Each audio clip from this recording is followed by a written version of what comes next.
Boo! Did I scare ya? Well, it's not as scary as the Lumiose Ghost Girl.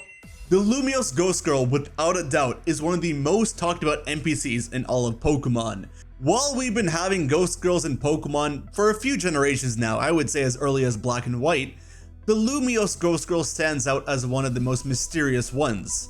As you go up this otherwise uneventful building in Lumiose City in X and Y, you come across this creepy Ghost Girl, and while you're exiting the elevator, she just haunts and in the most eerie way possible floats around as the sound of your game is all off and you have no idea what's going on, and all she says is, "No, you're not the one." And it's like, what? What do you mean I'm not the one? And then she just disappears.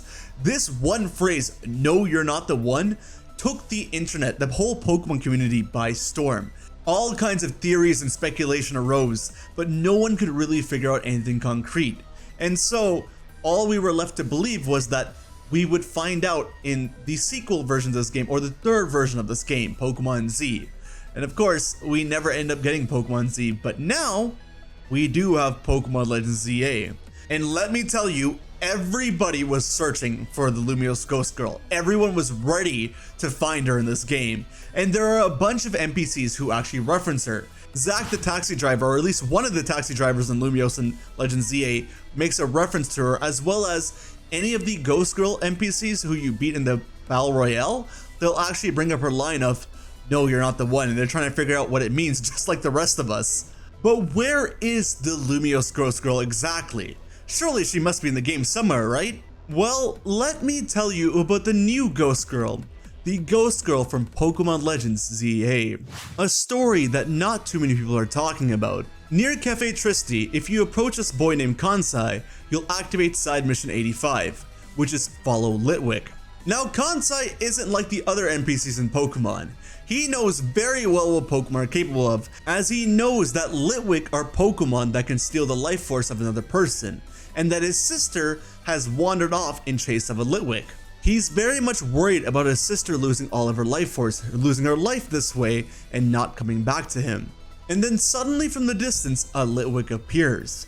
This Litwick prompts you to follow it, and so both you and Kansai decide to.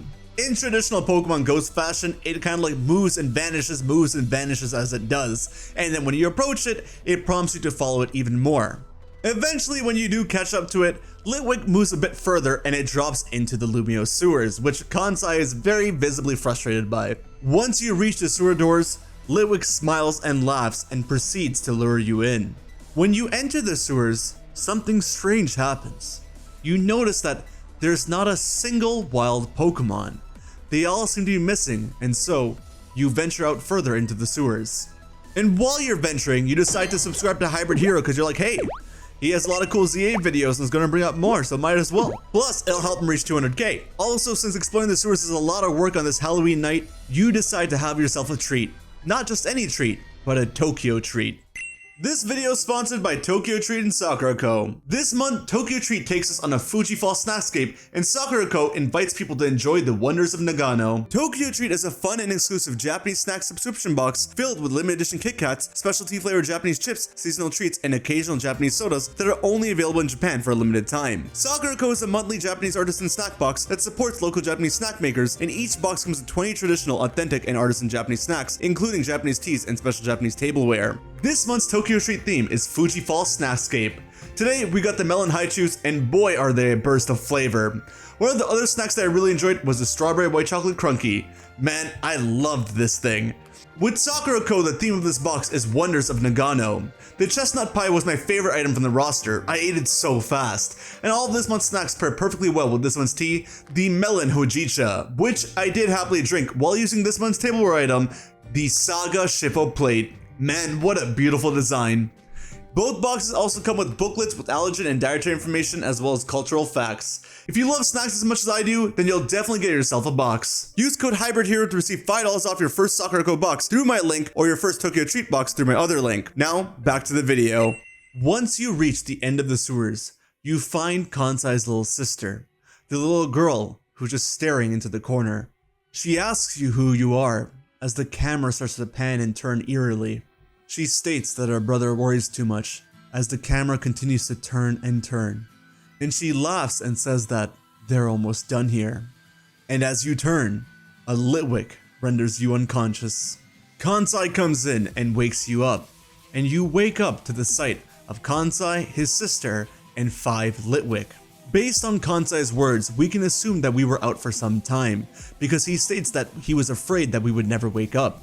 We then learn that his sister actually came down to help Litwick, because apparently she noticed that one of the Litwicks were really weak, and so she let it absorb some of her life force as she's heard that this is the kind of thing that makes Litwick happy and healthy. Kansai, being the elder responsible brother that he is, states that Litwick should have absorbed his life force instead. But it doesn't matter too much now because the Litwick all seem to be good, and so the girl and Kansai are ready to go home. The Litwick all seem happy, and you receive a life orb as an item for completing this quest. And you assume that you're done the quest, right? No, because as the screen fades into black, you see this.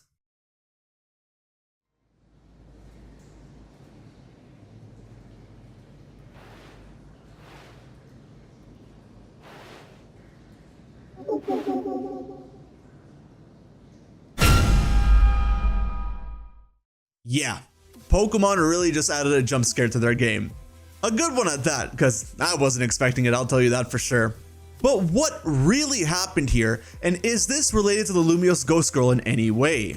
Well, first we need to take a look at Litwick.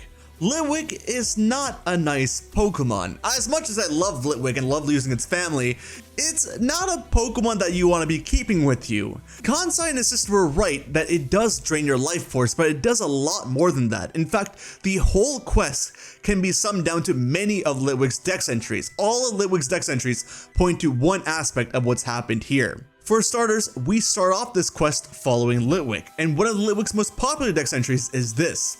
While shining a light and pretending to be a guide, it leeches off the life force of any who follow it.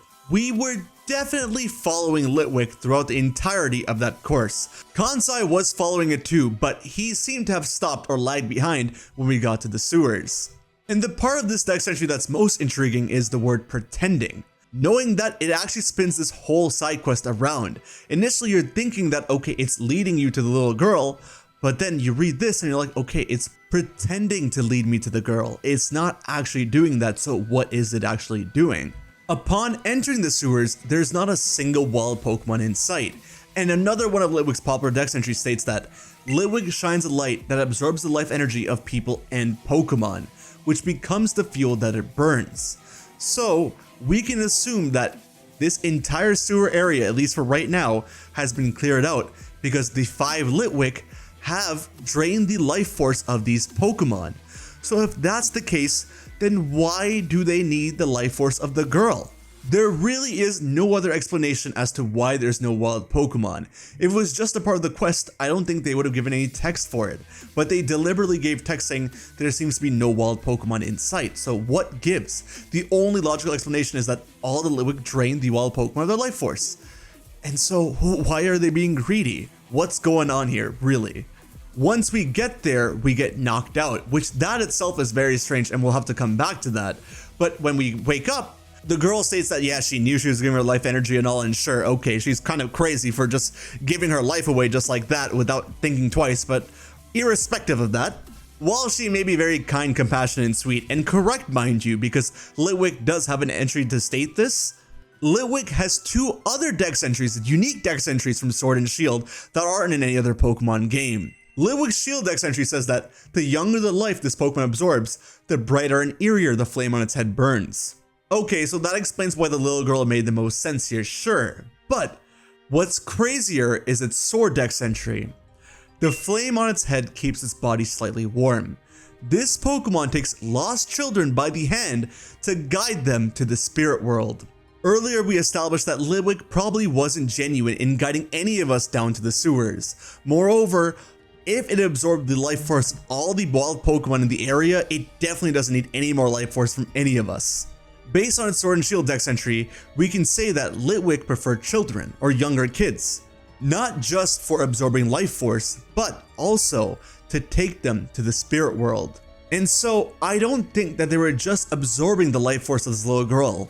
I think they were trying to take it to the spirit world because why would they knock us out, right? And if you notice, there only seems to be one Litwick at a time. There's one Litwick guiding us, and there's one Litwick that's draining her life force. Where did the other 3 come from? And again, why knock us out if the little girl is giving her life force by her own accord? It doesn't make any sense. And so, what I think happened here is that the Litwick were trying to take her to the spirit world, and then we appeared. And so, one of the Litwicks knocked us unconscious. This Litwick may have tried to take us to the spirit world as well, was in the process of doing so, whatever it may be. But then they realized that we're not a kid, we're not a child the same way this little girl is. And that's why 4 other Litwick also appeared, because where did these guys come from? It doesn't make sense for there suddenly to be 5 of them. Yes, they may have gone around and taken the wild Pokemon's life force, but why are they all gathered here? As they try to take us to the spirit world, they realize they can't, because we're a teenager or maybe even a young adult, but definitely not a child. And as the Litwick are trying this, that's why Kansai is able to come and wake us up. Because they're too busy with us, they can't focus or attack or try to take away Kansai. And so he wakes us up and pretty much saves the day. I think the fact that we do get the life orb from this side quest means that they were indeed taking the little girl's life force away, but I'm 95% sure they were trying to take it to the spirit world as well. They were definitely trying to take our life force as well before taking us to the spirit world, because Litwick's final dex entry states that its flame is usually out, but it starts shining when it absorbs life force from people or Pokemon. And if you noticed, during that jump scare or that cutscene, while it's zoomed out, we see Litwick's flame, but when it jumps close to us, we no longer see its flame, leading me to believe that at this point in time, its flame is shining. It's right in front of us as it's absorbing our life force. So yeah, Litwick are incredibly evil Pokemon. And the curse of the Lumiose Ghost Girl, or Ghost Girls and Pokemon, continue to live on with this game. So yes, this little girl is the new Lumiose Ghost Girl, but technically she's not even a ghost, so we do have to find our OG Ghost Girl at some point, but she doesn't seem to be in the game. I feel like if she was in the game, people would have noticed by now, so maybe, hopefully the DLC, because this is a little too much. They're teasing this like no tomorrow, and I really do hope we get a fitting conclusion for what this is. It might be nothing, but honestly I don't care, I just want to know more.